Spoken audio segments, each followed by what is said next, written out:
Hey there, my name is Connor Green. I run my own real estate team here in Tampa Bay, the OBS Group. And today we are discussing a very serious and important topic that is not that well known and well understood, even by real estate agents. And if you're considering moving, living, or already live in Tampa Bay, then this is something you need to know about, and it's the FEMA50 rule. And this year has been quite a doozy with the recent hurricanes of Helene and Milton that have caused a lot of damage, especially with the storm surge and flooding. So if you're a current homeowner and considering selling or considering trying to rebuild and trying to figure out that process, or you're looking to buy in this area, whether the home that you're looking to buy got flooded or didn't, this is a video you want to understand fully. So make sure to stick around to the end. Now, let's get into why this is important. With the ongoing hurricane season, many homeowners are feeling the impact, and understanding implications is vital. Storm surges can cause flooding that damages properties, so if you're in a flood-prone area, it's essential to know how to navigate these challenges. So here's the gist of the FEMA50 rule. If your property is located in a flood zone and is not out of the base flood elevation, which you can think of just an older home that's not elevated, it's not the new construction, it is within the base flood of elevation, which in some areas, for example, could be like 9 feet. Then if you plan to make major repairs to your property or major renovations or improvements, those repairs and improvements cannot exceed 50% of the building's structure value, because if it does, then FEMA will require you to elevate that home out of the flood zone, which let's say it's 9 feet or 12 feet. That means elevating the home 9 or 12 feet. Let's say your home is worth $700,000.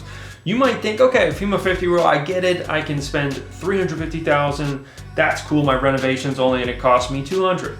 But the thing is, it's only the structure value. So let's say the lot is worth $400,000 and the structure is worth $300,000, for example. Then it's only 50% of the structure value, which is $150,000. So 50% of that 300 would be 150.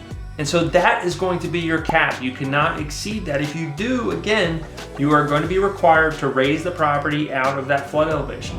Now this brings us to a crucial point, how the storm damage is assessed by FEMA, right? How often can I spend up to 50% of the structure value of the home? Is it every storm, every week, every year, every 5 years? What is it?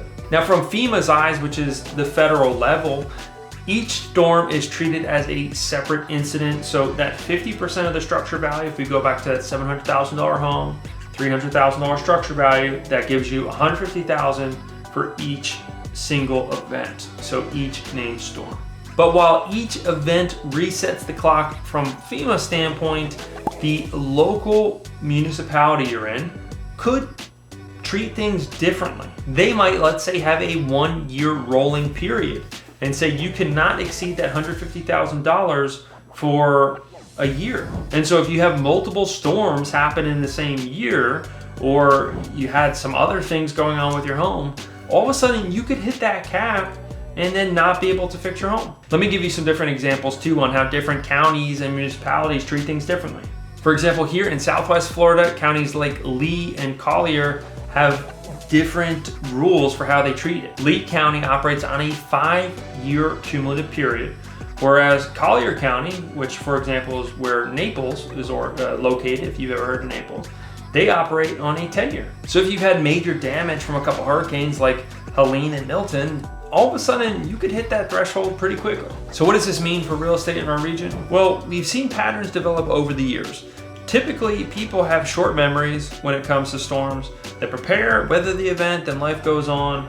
But flooding from storm surges presents a different challenge. You can't just shutter your windows and ride it out. The rising water can be unpredictable and overwhelming. We're definitely seeing more locals who have been on the water for a long time but haven't witnessed this kind of flooding in their older, single family places that were built in the 70s or 80s say, you know what, I've had enough. That was a bit too much for me. And maybe they're not really interested in rebuilding. Many are looking to relocate inland to escape flood-prone areas, but it's not just locals too. Newcomers are also considering their options and opting out of flood zones altogether. This shift in preference is likely to affect property prices as supply increases due to locals moving away from some of these vulnerable areas and demand decreases since fewer buyers want to buy in these flood zones and more investors and builders start to buy in there and build those places up. Historically, properties near the coast or inlands have been very desirable, obviously. And while I believe they will always attract interest, they may increasingly be viewed as short-term vacation spots versus primary residences due to some of those flooding risks. Now, the reality is that a lot of these beaches, especially in the Tampa area, for example, are just older. You know, the homes there are just older. They're 1970s, 1980s, and you know, that has been part of the Florida charm. That has been part of the charm of those beaches, and some of these people who have owned the homes there for 30 years, 40 years, and they bought them for $20,000 back in 1978. And while the homes themselves they're still there, it's still blocked, it's still there, in a sense, some of these places with the FEMA50 rule have just kind of run their course. And they're gonna have to be either elevated, they basically put on stilts and built up, or knocked down and built new.